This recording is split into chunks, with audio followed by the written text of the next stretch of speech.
ഇതെന്തുവാ?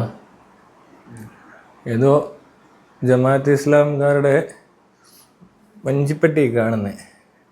Donation box അവിടെ എഴുതി വെച്ചേക്കുവാണ്, ദാനം ആപത്തിനെ തടയുമെന്ന്. ഇത് ഒരിടത്തല്ല, ഇത് ഒരുപാട് സ്ഥലത്ത് ഞാൻ കണ്ടിട്ടുണ്ട്. ഇത് ജമാഅത്തുകാർ മാത്രമാണോ അതോ ഇനി ക്രിസ്ത്യാനികൾക്കുണ്ടോ, മുസ്ലിങ്ങൾക്കേ ഉള്ളോ, ഹിന്ദുക്കൾക്കില്ലേ എന്നൊന്നും എനിക്കറിയത്തില്ല. ഇതിൻ്റെയൊക്കെ അടിയിൽ ഓരോന്നും കൊണ്ട് എഴുതി വെക്കും. ഇവരെന്ത് എഴുതുന്നു ഇത് ഞാൻ ഇപ്പോഴാണ് കണ്ടത്. പക്ഷേ എന്നുള്ള തമാശ എന്താണെന്ന് ചോദിച്ചാൽ, ഇത് കണ്ടാൽ ഭയങ്കര നല്ലൊരു കാര്യം പോലെ. ദാനം ആപത്തിനെ തടയുന്നത് നല്ലതല്ലേ? എന്തെല്ലാമാണ് ആപത്തുകൾ, നിങ്ങളൊന്ന് ആലോചിച്ച് നോക്കൂ. അപകടങ്ങൾ, അസുഖങ്ങൾ എല്ലാം ഒരുതരം ആപത്തല്ലേ? അപ്പോൾ ദാനം ചെയ്താൽ ആപത്തിന് തടയുമെന്ന്. പക്ഷെ ഒരു പ്രശ്നമുള്ളത്, ഈ ദാനം കൊടുക്കുന്ന സാധനം കൃത്യമായിട്ട് ഈ പറയുന്നിടത്തൊക്കെ എന്തിനാണ് യൂസ് ചെയ്യുന്നതെന്ന് ഈ കൊടുക്കുന്നവർക്കൊന്നും വലിയ ധാരണയില്ല. ഇങ്ങനെയുള്ള പഠനങ്ങളൊക്കെ പഠിപ്പിച്ച് ആദ്യം ഈ പള്ളിയും പാർട്ടീസിനെ പൈസ കിട്ടത്തുള്ളതാണ്. പക്ഷെ പിന്നെ ഈ ചാരിറ്റി പ്രവർത്തകരെ പോലുള്ള ആൾക്കാർ വന്ന് അസ്സലാമു അലൈക്കും എന്ന് പറഞ്ഞൊരുത്തം വന്നിട്ട് അവൻ പറയുന്നുണ്ട് ഇയാൾക്ക് വയ്യെന്ന് പറയും. അപ്പോൾ ഈ വിശ്വാസമുള്ളവർ എന്ത് ചെയ്യും? പൈസ അങ്ങ് അയക്കാൻ തുടങ്ങി. അങ്ങനെ ഫിറോസ് കുന്നംപറമ്പിൽ കോടീശ്വരനായി. അതിനു മുമ്പ് ഈ പള്ളിക്കാരൊക്കെയാണ് കോടീശ്വരനായിക്കൊണ്ടിരുന്നത്. എനിക്കിപ്പോൾ ഒരു സംശയമുണ്ട്. കാരണം ഒന്നിനും കണക്കില്ല. നമ്മൾ ട്രാൻസ്പെറൻറ്റ് ഫണ്ട് മാനേജ്മെൻറ്റ് വെബ്സൈറ്റ് ഉണ്ടാക്കിയിട്ട് ചാരിറ്റബിൾ ട്രസ്റ്റും പേരുടെയൊക്കെ നടത്തിയിരിക്കുന്നത്. എന്ത് കേസിട്ടാണല്ലോ ഇങ്ങനെ ചുമ്മാ കണക്കില്ലാതെ പൈസ ആരും ഒരിടത്തും കൊണ്ടിട്ടിട്ട് ആരാ കൊണ്ടുവന്നെന്ന് അറിയാതെയോ എന്തിനാണ് ഉണ്ടാക്കുന്നതെന്ന് അറിയാതെയോ ഒരു സ്ഥലത്തും കൊടുക്കാൻ എനിക്ക് താല്പര്യമില്ല. അതുകൊണ്ടാണ് എല്ലാ പള്ളിയും, അത് Cristiano Muslim, religious institutions, political parties, government and NGOs എല്ലാവരും ട്രാൻസ്പെറൻ്റ് ആവേണ്ടതായിട്ടുണ്ട്. പിന്നെ ഇവിടുത്തെ രസം എന്താണെന്ന് വെച്ചാൽ, ദാനം ആപത്തിനെ തടയും. ഇതൊരു ഇൻഡയറക്റ്റ് ഭീഷണിയും കൂടെ ഉണ്ട് ഇതിനകത്ത്. മനസ്സിലായല്ലേ? ഡയറക്റ്റായിട്ടൊരു ഭീഷണിയല്ല. ഇവർക്ക് എപ്പോഴും ഒരു ഇൻഡയറക്റ്റ് സാധനം ഉണ്ടാവും. വിശ്വസിച്ചില്ലെങ്കിൽ അത് ഡയറക്റ്റ് നരകത്തിൽ കൊണ്ടിടുന്നൊക്കെ ഡയറക്റ്റ് ഭീഷണിയാണ്. പക്ഷെ ഇത് കണ്ടോ, ദാനം ആപത്തിനെ തടയുമെന്ന്. അപ്പോൾ ആപത്തുണ്ടാവാൻ ചാൻസ് ഉണ്ടെന്നുള്ള എല്ലാവരുടെയും ഒരു പേടിയാണ്. അപ്പോൾ പേടിയുടെ സാധനം കൊണ്ടെന്നാണ് വെച്ചേക്കുന്നത്, പേടിപ്പിക്കുക. അപ്പോൾ ഉണ്ടാവാതിരിക്കാൻ വേണ്ടിയിട്ട് എന്തെങ്കിലും ദാനം കൊടുത്തേക്കാം എന്നങ്ങനെ കരുതുന്ന മനുഷ്യർ. അതേസമയം അതല്ല, വേറൊരു മനുഷ്യന് എന്തെങ്കിലും പ്രയോജനം ഉണ്ടാവും. ഒരാൾക്ക് വേദനയാണ്, അല്ല അയാൾക്ക് ആ വേദന നമുക്ക് മനസ്സിലാക്കാൻ പറ്റണം. തീരെ വയ്യാതായി കഴിഞ്ഞാലുള്ള അവസ്ഥകൾ ഒന്ന് ആലോചിച്ചിട്ട് ഒരാളെ സഹായിക്കുന്നവനാണോ ഇത്? ആർക്കപ്പോൾ ഇത് എന്ത് തരം ദാനമാണ്? അങ്ങനെ നമുക്കൊരാപത്ത് വരും എന്ന് കരുതിയോ അല്ലെ അതിനെ തടയാനോ ഒന്നും അല്ല നമ്മൾ ചാരിറ്റി ചെയ്യേണ്ടത്, അല്ലെ വേറൊരു മനുഷ്യന് സഹായം ചെയ്യുന്നു, ഒന്നും അതിനല്ല. നമുക്ക് തന്നെ ഒരു സന്തോഷം കിട്ടും, ഒരു മനുഷ്യന് സന്തോഷമാകുന്ന കാര്യമല്ലേ, അല്ലെ അയാളുടെ ഒരു വിഷമം മാറുന്ന സംഭവമല്ലേ, അത്രേ ഉള്ളത്. അല്ലാതെ എനിക്കെന്തിനും കിട്ടും, എന്തൊരു സ്വാർത്ഥത അതൊക്കെ. ഇങ്ങനെയൊക്കെയുള്ള സാധനം പ്രചരിപ്പിക്കാൻ കൊള്ളാവോ? ഒന്നാലോചിക്കുക. എനിക്ക് വേണ്ട അപകടം വരും, ആ അപകടം തടയാൻ വേണ്ടിയിട്ട് ഞാൻ തന്നെ ഇയാൾക്ക് എന്തെങ്കിലും കൊടുത്തേക്കാന്ന്. ആ കൺസെപ്റ്റേ ശരിയല്ല. ഇത് ഞാൻ പലയിടത്തും കണ്ടിട്ടുള്ളൂ. അതുകൊണ്ട് ഇപ്പം ഞാനൊരു സ്ഥലത്ത് കണ്ടപ്പോൾ അങ്ങ് ഓർത്തോ ഇതിനെപ്പറ്റി പറയണമെന്ന്. കാരണം അങ്ങനെ അത് പഠിപ്പിക്കാൻ പാടില്ല എന്നാരെയും. അങ്ങനെയല്ല ചാരിറ്റി ചെയ്യുന്നത്. ഒരാൾക്കൊരു സഹായം ചെയ്യുന്ന ഒരിക്കലും നമുക്ക് നല്ല വരണമെന്ന് വിചാരിച്ചിട്ടല്ല. ആ ബുദ്ധിമുട്ട് അനുഭവിക്കുന്ന ആളുടെ ബുദ്ധിമുട്ട് നമ്മൾ മനസ്സിലാക്കുന്നു. അയാൾക്ക് ഇപ്പോൾ വേദന ഉണ്ടാവാം, അയാൾക്ക് സാമ്പത്തികമായിട്ട് ബുദ്ധിമുട്ടുണ്ടാവും, കുടുംബം പുലർത്താൻ പറ്റുന്നില്ല, അങ്ങനെയുള്ള പ്രശ്നങ്ങൾ വരുമ്പോൾ നമ്മൾ അവരെ സപ്പോർട്ട് ചെയ്യുന്നുള്ളതാണ് എല്ലാവരും. അപ്പോൾ എനിക്കിപ്പോൾ ആരോഗ്യം ചെയ്യണ്ടേ? അതല്ലേ വേണ്ടത്. മനുഷ്യരെന്തോ പിന്നെ ഒന്നിച്ച് ജീവിക്കുന്നു എന്നൊക്കെ പറയുന്നത് ഭയങ്കര കമ്മ്യൂണിറ്റിയാണ്, ഹ്യൂമൻസ് മറ്റേതാണ്, ഹ്യൂമാനിറ്റി മറ്റേ എന്തോ എമ്പതി സിമ്പതി ഏതൊക്കെ ഉണ്ടെന്ന് പറയും. പക്ഷേ ഇതിനകത്ത് അതൊന്നും ഇല്ല.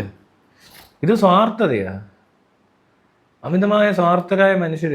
അത് നമുക്കൊന്നും വരരുത്, അതുകൊണ്ട് വേറൊരുത്തിനെ പെട്ടവനൊരുത്തിനെ സഹായിച്ചു കഴിഞ്ഞാൽ അങ്ങനെ വിചാരിക്കും. പക്ഷെ വേറെ കാര്യമുണ്ട്, ആപത്തോ അപകടമോ ഒന്നും എന്ത് ചെയ്താലും തടയാൻ പറ്റത്തില്ല. അത് ദാനം കൊടുത്താലും പറ്റത്തില്ല, ഇനി എന്തൊക്കെ കാണിച്ചാലും പറ്റത്തില്ല. ഇനി ഹെൽത്തുമായിട്ട് റിലേറ്റ് ചെയ്താണെങ്കിൽ നമുക്ക് കുറച്ച് പ്രിക്കോഷണറി മെഷേഴ്സ് ഒക്കെ എടുക്കാം. Prevention is better than cure എന്ന് പറഞ്ഞ പോലത്തെ കുറച്ച് പരിപാടികൾ ചെയ്യാൻ പറ്റും.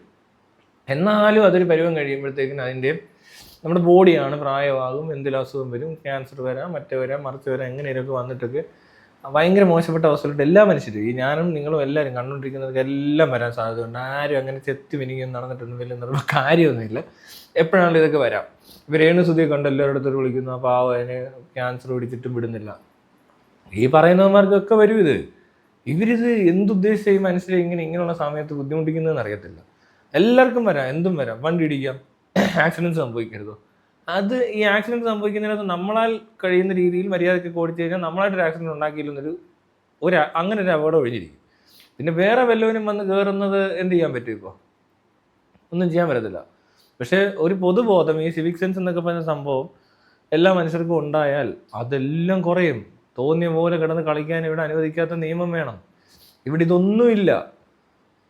ആകെ ഉള്ളതാ ദാനം ചെയ്താൽ എന്താണ് ആപത്തൊഴിവാകുന്നു. ഇതൊക്കെയാണ് ഇവിടെ അറിയാവുന്നത്. അപ്പൊ ഇവൻ ഇനി ധൈര്യം കൂടിയോ അവനപ്പോ? ഇവന് ദാനം ചെയ്ത് പിന്നെ അവന്റെ വിചാരം അവൻ ഇനി ആപത്ത് ഉണ്ടാവത്തില്ലെന്ന് കരുതി അവൻ റാഷ് ഡ്രൈവിങ് വേറെ എന്തെല്ലാം ചെയ്യും? പറയാൻ പറ്റും ഇവരെ കൊണ്ട്? ഇവർ വിചാരിച്ചേക്കുന്ന കഴിഞ്ഞു, കണ്ടോ, ദാനം ചെയ്തിരിക്കുന്നു, ഇനി എന്തു ആവാം, നീ വണ്ടി സ്പീഡിൽ ഓടിച്ചാൽ എനിക്കൊന്നും പറ്റത്തില്ല. മറ്റുള്ളവർക്ക് ആപത്തുണ്ടാക്കാൻ സാധ്യതയുണ്ട് കേട്ടോ ഈ തോട്ട്. ഇങ്ങനത്തെ തോട്ട്സ് ഒന്നും അല്ല വേണ്ടത് മനുഷ്യന്. എനിക്ക് എന്തെങ്കിലും രക്ഷപ്പെടാൻ വേണ്ടിയിട്ട് ഞാൻ ഇത് ചെയ്ത് കഴിഞ്ഞാൽ പിന്നെ എനിക്കൊന്നും പറ്റത്തില്ല എന്ന് പറയുന്നിടത്ത് ആ സെൽഫിഷ് ആയിട്ടുള്ളൊരു മനുഷ്യന്റെ സന്തോഷത്തെ മാത്രമേ നമ്മൾ താലോലിച്ചിട്ടുള്ളൂ എന്ന് വേണം പറയാൻ, അല്ലേ? അതേസമയം തീരെ സെൽഫ്ലെസ് ആവാനും പറ്റത്തില്ല ഇവിടെ. ഞാൻ പറഞ്ഞ പോലെ ചെയ്യണ്ടേ. അയാളുടെ വേദനയും അയാളുടെ ബുദ്ധിമുട്ട്, അയാൾ ഒരു നേരം ആഹാരം കഴിക്കാതിരുന്നാൽ നമുക്ക് എന്തോ ബുദ്ധിമുട്ടുണ്ടാകുന്നത് വേറൊരാൾക്ക് അതേ ബുദ്ധിമുട്ട് കണ്ടാൽ നമ്മൾ ഷെയർ ചെയ്യുന്നു. ആ ഒരു പൊതിയുള്ള നമ്മൾ ഷെയർ ചെയ്യുക, അത്രേ ഉള്ളൂ. അയാൾക്കും പകുതി തന്നെ കൊടുക്കണം. അപ്പം അയാളുടെ വിശപ്പും നമ്മുടെ വിശപ്പൊക്കെ ഓക്കെ ആണോ, സെറ്റാണോ, കഴിഞ്ഞു. അല്ലെ നമുക്കിനി ഒരെണ്ണം മേടിച്ച് കൊടുക്കാൻ പറ്റുന്നുണ്ട്, മേടിച്ച് കൊടുക്കുന്നു എന്ന് പറയുന്നവരാണ് മരുന്ന്. ഇപ്പം എനിക്ക് അസുഖം വന്നു, എനിക്ക് വയ്യ, ആ മരുന്ന് കഴിച്ചില്ലെങ്കിൽ അയാളുടെ അസുഖം വളരെ മോശമാകും. അപ്പോൾ നമ്മളെ മരുന്നാണ് മേടിച്ച് കൊടുക്കുന്നത്. അല്ല സർജറി ചെയ്യാൻ മൈദിയില്ല, സർജറിക്കുള്ള പൈസ കൊടുക്കുന്നത് എന്തിനാ?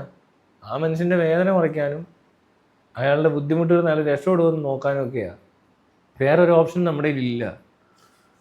അതാണ് ചാരിറ്റി. അല്ല ഇതൊരു ഇത് ഈ മതസ്ഥാപനങ്ങളിൽ നിന്ന് വരുന്ന ഓരോ ചിന്തകളും ഇവരുടെ പുസ്തകത്തിൽ നിന്ന് നമുക്ക് ഉണ്ടാക്കി തരുന്ന ഇത്തിരി ബോധമൊക്കെ തെറ്റാ പല സ്ഥലത്തും. ഈ ബൈബിളും ഖുറാനും ഒക്കെ എടുത്ത് അഴിച്ചു പെറുക്കിയ ഞാനെങ്ങാനും അഴിക്കുന്നതൊക്കെ ഉണ്ടല്ലോ, ചിലപ്പോൾ ഇങ്ങനൊന്നും ആയിരിക്കത്തില്ല പറഞ്ഞു പിടിപ്പിക്കുന്നത്. ഇതുവരെ പലരും പലതും പറഞ്ഞു കാണുന്നുണ്ട്. ഈ ഒറ്റ സാധനം കണ്ടില്ലേ, ഇതിനകത്ത് കുഴപ്പമുണ്ട്. എനിക്ക് അതിനകത്ത് ഒത്തിരി സാധനത്തിനകത്ത് ഇതേപോലെ തന്നെ ഭയങ്കര സെൽഫിഷ്നെസ്സും, എന്നാൽ പറയുമ്പോൾ ഭയങ്കര ദാനം ചെയ്യണമെന്നൊക്കെ പറഞ്ഞു വെച്ചിട്ടുണ്ട്. മനസ്സിലായില്ലേ? ദാനം ചെയ്താൽ സ്വർഗം കിട്ടും, അങ്ങനെയൊക്കെയാണ് ചെയ്തു വെച്ചേക്കുന്നത്. അതും തെറ്റിച്ചാ പറഞ്ഞേക്കുന്നത്. അവിടെയും സ്വാർത്ഥത തന്നെ. എന്നെ രക്ഷിക്കാൻ വേണ്ടിയിട്ട് ഞാൻ ഏതാണ്ട് ചെയ്യുന്ന പോലെ ആക്കി. അവിടെ തെറ്റിയില്ലേ? എന്നിട്ട് പറയുമ്പോൾ പറയും ഇതിനകത്തെല്ലാം ഉണ്ട്, ഇതിനകത്ത് നന്മയേ ഉള്ളൂ, ഇതിനകത്തെല്ലാം തൊലിച്ച് വെച്ചേക്കുക, ഈ പുസ്തകം തന്നെ സൂപ്പറാണ്. അതിനകത്തുള്ളത് മൊത്തം ഇങ്ങനെ ആയിരിക്കും. ഒരൊറ്റ വാചകം കണ്ടതേ ഉള്ളൂ, കണ്ടില്ലേ? എല്ലാം വേണ്ട, അതിനകത്തുള്ളതാണോ ഇല്ലാത്തതാണോ എന്നൊന്നും എനിക്കറിയത്തില്ല. പക്ഷെ അതുമായിട്ട് ബന്ധപ്പെട്ടുള്ളൊരു പരസ്യത്തിൻ്റെ ബോർഡെ വായിച്ച ഒരു കാര്യമാണ്. അങ്ങനെ വേണം പറയാൻ. ഏതോ ഒരു സംഘടനയുടെ പരസ്യം അല്ലെങ്കിൽ ചാരിറ്റി ബോക്സിൻ്റെ തൊട്ട് പുറയിൽ ഒരു കോട്ടാണ് ഞാനീ കണ്ടത്. അതിനെപ്പറ്റിയാണ് ഇപ്പം പറഞ്ഞത്. ഇനി വേണേ